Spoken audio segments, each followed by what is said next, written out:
और भी बहुत सारे लोग खड़े हुए थे। उसने दुकानदार को कई बार बुलाया, लेकिन वहां पर भीड़ इतनी थी कि दुकानदार का ध्यान उसकी तरफ गया ही नहीं। और फिर उस बच्ची को थोड़ा सा गुस्सा आया तो उसने अपनी मिट्टी की गुल्लक ले करके वहीं काउंटर पर जोर से रख दी, जिसके बाद में जो दुकानदार था और जितने भी लोग खड़े थे वो सब उस बच्ची की तरफ देखने लग गए। और फिर उस दुकानदार ने उस बच्ची से पूछा, बेटे आपको क्या चाहिए?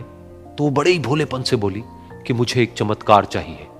ये सुनकर के दुकानदार को कुछ समझ नहीं आया, ना ही वहां पर जो लोग थे उनको कुछ समझ में आया, और सब उसकी तरफ देखने लग गए। फिर दुकानदार ने बोला, बेटे चमत्कार तो यहां पर नहीं मिलता है।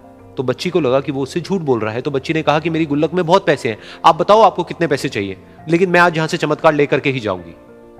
तो वहीं काउंटर पे एक और आदमी खड़ा था, उसने उस बच्ची से पूछा कि बेटे क्यों चाहिए तुमको चमत्कार? तब उस बच्ची ने अपनी कहानी बताई कि अभी कुछ दिन पहले मेरे भाई के सर में बहुत तेज दर्द हुआ, तो मेरे पापा मम्मी उसको हॉस्पिटल ले गए। उसके बाद कई दिन तक मेरा भाई घर नहीं आया। तो मैंने कई बार अपने पापा से पूछा, लेकिन उन्होंने मुझे कुछ नहीं बताया। उन्होंने बार बार यही कहा कि वो आ जाएगा, वो कल आ जाएगा, वो कल आ जाएगा, लेकिन वो आ ही नहीं रहा था। तो मैंने देखा कि मम्मी रो रही है, और पापा मम्मी को कह रहे थे कि उसकी दवाइयों के लिए और उसके इलाज के लिए जितने पैसे चाहिए उतने मेरे पास में नहीं है, अब उसको कोई चमत्कार ही बचा सकता है। तब मुझे लगा कि अगर मेरे पापा के पास में इतने पैसे नहीं भी हैं तो क्या हुआ, मेरे पास में तो है। तो मैंने जितने भी पैसे जोड़ रखे हैं वो सारे लेकर के मैं इस दवाई की दुकान पर आई। फिर उस आदमी ने उस बच्ची से पूछा, कितने पैसे हैं तुम्हारे पास में? ये सुनते ही उस बच्ची ने अपनी गुल्लक उठाई, जमीन पर फेंकी और तोड़ दी, और पैसे गिनने लग गई। बाकी सब लोग खड़े होकर के उसको देख रहे थे। थोड़ी देर बाद उसने सारे पैसे अपने हाथ में इकट्ठे किए और बोली, मेरे पास में पूरे 19 रुपए हैं। वो जो आदमी वहां पर खड़ा था वो थोड़ा सा मुस्कुराया और बोला कि अरे तुम्हारे पास में तो पूरे पैसे हैं, इतने का ही तो आता है चमत्कार। ये सुनकर के वो बच्ची बहुत खुश हो गई और बोली कि चलो मैं आपको अपने पापा से मिलवाती हूं।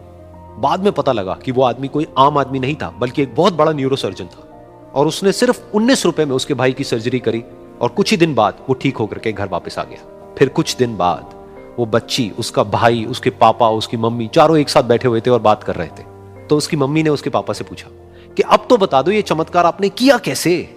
तो उन्होंने अपनी बेटी की तरफ देखा और बोले, ये चमत्कार मैंने नहीं, इसने किया है।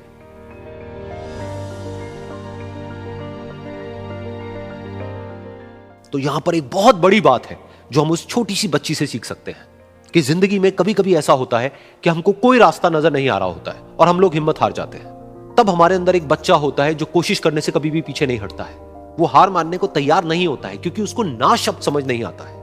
वो बच्चा जिसके लिए कुछ भी नामुमकिन नहीं है, क्योंकि वो हर हाल में कोशिश करता ही रहता है।